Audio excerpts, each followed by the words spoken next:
Chers compatriotes, la République démocratique du Congo, notre pays, va très mal. L'esprit de mort humainement entretenu qui plane sur le territoire national congolais, dont les fabricants sont loin certes de nos frontières, mais avec un concierge imposé dans l'espace des Grands Lacs, conforté par des complices internes, ne cesse de fragiliser l'âme de notre nation. Mon âme est meurtrie, et mon corps s'est ramolli à cause de la propagation de la puanteur, de ces morts injustifiées qui par moments sont la cause d'une très mauvaise gouvernance. En effet, nos plaies, nos jérémiades quotidiennes calcinent farouchement l'énergie de l'atavisme de l'esprit de notre héros national, Patrice Emery Lumumba. Lui qui espère encore, dans l'au-delà, que le peuple congolais se débarrassera de ses ennemis internes et externes. Vous savez, nos morts hier pesaient sur la conscience des Léopoldais et même de la Belgique. Mais aujourd'hui, ces morts reposent sur les épaules de l'acolyte de l'axe du mal, je cite, Paul Kagame et ses alliés. Mais qu'en est-il de notre responsabilité dans cette dégénérescence sociale? Qu'en est-il de notre responsabilité, surtout de la responsabilité des dirigeants dans ces marasmes administratifs omniprésents? Qu'en est-il de notre rôle dans la dégradation du cadre de vie humain? Devrions-nous continuer à tâtonner dans la mise en place de nouvelles voies de sortie? Le carnage de la prison centrale de Makala, brassé par l'inhumation de plus de 200 Congolais morts dans la partie est du pays, sont une goutte qui vient de faire déborder les vases. Mes chers compatriotes, nous sommes sur la mauvaise direction et notre folie, ou même notre inconscience collective, prépare progressivement l'oraison funèbre de notre nation. Ce qui nous arrive n'est pas nouveau sur la terre, certes, car dit-on, il n'y a rien de nouveau sous le soleil. Mais il est néanmoins inacceptable, car on ne devrait pas tout accepter. Ce profond marasme administratif dans lequel ces pays se trouvent aujourd'hui doit impérativement être anéanti par une riposte citoyenne et surtout patriotique. Il n'est plus question de rester passif et spectateur face à ces mâles qui rongent gravement l'armature de notre République et qui préparent la disparition future de notre nation.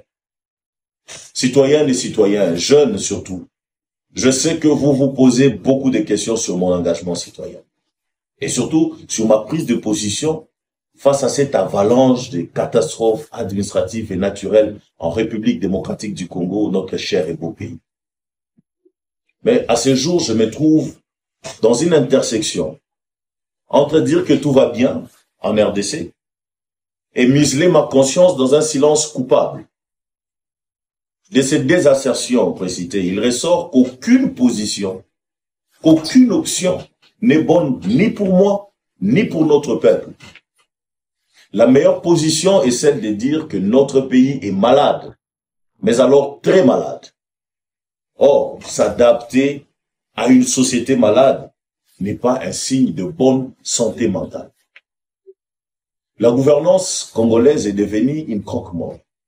Les cadavres sont ramassés dans le camp de réfugiés, dans les maternités de nos hôpitaux, qui sont d'ailleurs en manque d'électricité et de médicaments. Les cadavres sont ramassés dans le riz de nos villes, de nos villages. Et finalement, on ramasse aujourd'hui des cadavres dans nos centres carcéraux. Et le cas récent de la prison centrale de Makala exhibe la décadence de notre société. Je vous avais dit que je reviendrais. Tout récemment, j'avais dit que je suis prêt.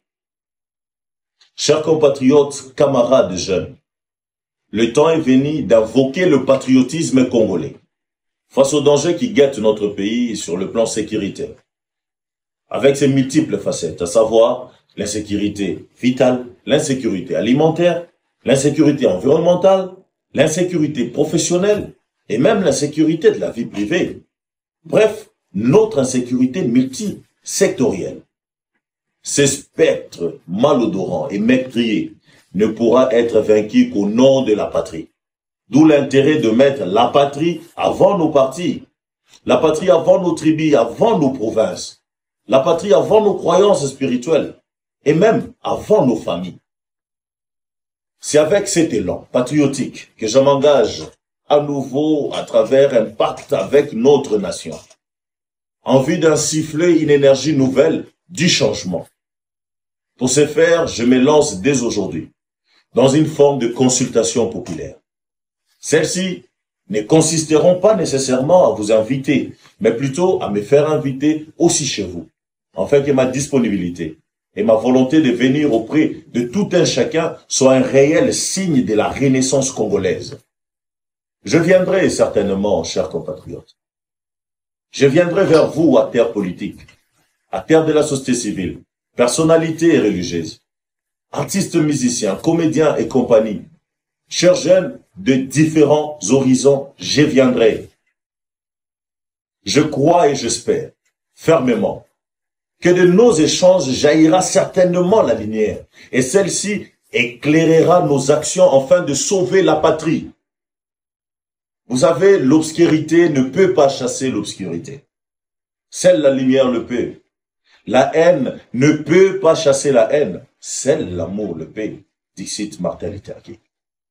Chers compatriotes, jeunesse contemporaine, je vous salue patriotiquement. La patrie ou la mort, nous vaincrons. Je vous remercie.